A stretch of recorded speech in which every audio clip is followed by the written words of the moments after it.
আসসালামু আলাইকুম ওয়া রাহমাতুল্লাহ।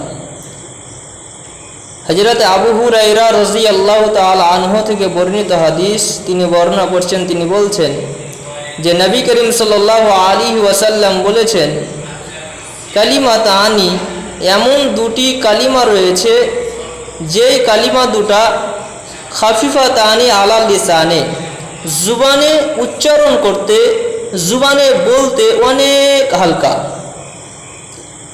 সাকিলাতানে ফিল মিজানে, এবং মিজানের পাল্লায়, তারাজুর পাল্লায়, অর্থাৎ সে আমল নামার পাল্লায় অনেক অনেক ভারী, হাবিবাতানি ইলা রহমানে, এবং আল্লাহর নিকটে অর্থাৎ রহমানের নিকটে অর্থাৎ আল্লাহর নিকটে অনেক পছন্দনীয়।